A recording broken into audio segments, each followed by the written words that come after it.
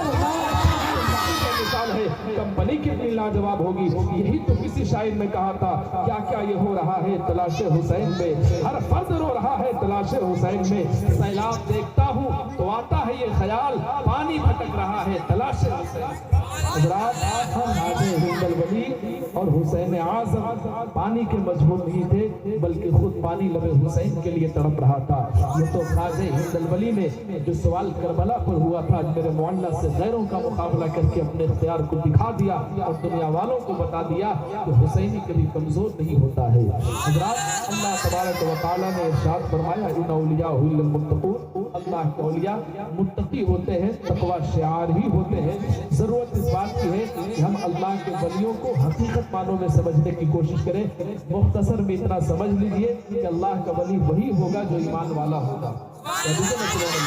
جو ایمان والا ہوگا وہی اللہ کا ولی ہوگا، اور ایمان کے ساتھ ساتھ متقی ہونا بھی ولیوں کے لیے ضروری ہے۔ کوئی فاسق اللہ کا ولی نہیں ہو سکتا، کوئی کافر اللہ کا ولی نہیں ہو سکتا، بلکہ ایمان والا ہونے کے لیے، ایمان ولی ہونے کے لیے ایمان بھی ضروری ہے اور متقی ہونا بھی ضروری ہے۔ ان سب کے ساتھ ساتھ حضور کی سنت پر عمل کرنا بھی ضروری ہے، اس لیے کہ رب نے یہ وعدہ فرما لیا ہے قُلْ إِن كُنتُمْ تُحِبُّونَ اللَّهَ فَاتَّبِعُونِي يُحْبِبْكُمُ اللَّهُ۔ اے محبوب آپ فرما دیجئے اگر تم لوگ اللہ سے محبت کرتے ہو تو تم میرے نقش قدم کی پیروی کرو، صرف واجبات اور فرائض نہیں بلکہ سنن و مستحبات میں بھی اللہ کے رسول کے نقش قدم کی پیروی کرے، اللہ آپ کو محبوب بنا لے گا۔ سنت مصطفیٰ اور اطاعت خداوندی یہ ولایت کی دو اہم شرطیں ہیں۔ آپ ان شرطوں کے ساتھ یہ یاد رکھیں ہر ہوا میں اڑنے والا اللہ کا ولی نہیں ہے، سمندروں کی لہروں پر نمازیں پڑھ لینا ہر ولی کا کام نہیں ہے، بلکہ اللہ کا ولی وہی ہوگا جس کے دل میں اللہ کے رسول اللہ کا خوف نظر آئے، اللہ کا ولی وہی ہوگا جس کی زندگی میں سنت مصطفیٰ کی جھلک نظر آئے۔ ہر ہوا میں اڑنے والا اللہ کا ولی نہیں ہو سکتا، اگر ایمان والا نہیں ہے شیطان کا دوست تو ہو سکتا ہے لیکن رحمان کا دوست نہیں ہو سکتا۔ اس لیے ضرورت اس بات کی ہے ولیوں کے معیار کو پہچاننے کی کوشش کریں۔ انسان ولی یوں ہی نہیں بنتا، ولی یوں ہی نہیں ہوتا، بلکہ ولایت سے پہلے اللہ اسے علم عطا فرما دیتا ہے، علم عطا فرما دیتا ہے۔ آپ صرف کرامتوں کو سنتے ہیں لیکن حضور غوث پاک ہو یا خواجہ ہند الولی ہو یا حضور مخدوم سمنا ہو، چاہے کوئی بھی ولی ہو، بہت اچھے اور بہت بڑے عالم ہوا کرتے تھے۔ ان کا عالمانہ شان آپ کتابوں میں پڑھنے کی کوشش کریں تب سمجھ میں آئے گا کہ حضور غوث پاک کتنے بڑے عالم کا نام ہے۔ ایک ایک مجلس میں ایک ایک آیت کی 40 تفسیریں بیان کر دینے والی ذات کا نام ہے خواجہ ہند الولی۔ بہت بڑے اچھے عالم کا نام ہے حضور غوث پاک اور حضور خواجہ ہند الولی۔ مخدوم سمنا کی جلالتوں کو بولنے کے لیے وقت چاہیے، لیکن مختصر میں اتنا سمجھیے کہ اللہ تبارک و تعالیٰ جب بھی کسی کو ولایت عطا فرماتا ہے تو اس سے پہلے علم عطا فرما دیتا ہے۔ یہ ضروری نہیں کہ پہلے اپنے مدرسے میں حاصل کیا ہو یا بطور انکشاف اللہ اس پر دے دے، لیکن اللہ علم عطا فرماتا ہے، کوئی جاہل اللہ کا ولی نہیں ہو سکتا۔ اس لیے ضرورت اس بات کی ہے اگر ہم اللہ کو محبوب جانانا چاہتے ہیں، اللہ کو اپنا محبوب بنانا چاہتے ہیں تو سب سے پہلے علم دین حاصل کریں، اور علم دین کے ساتھ ساتھ سنت مصطفیٰ کے جلوے اپنی زندگی میں اتارنے کی کوشش کریں۔ آپ علم دنیا بھی حاصل کریں اور علم آخرت بھی حاصل کریں تاکہ دنیا بھی آپ کی خوشگوار ہو اور آخرت بھی آپ کی خوشگوار ہو۔ وقت اجازت نہیں دے رہا ہے، عشاء کی جماعت کا وقت بھی میں سمجھتا ہوں بہت قریب سے قریب تر ہے بلکہ ہو چکا ہے، بس آپ انہی باتوں کا لحاظ رکھیں۔ اور اللہ نے جو فرمایا ہے ان اولیاء للمتقون، بے شک اللہ کے اولیاء تقوی شعار ہوتے ہیں۔ آپ اپنی زندگی میں تقوی کی جھلک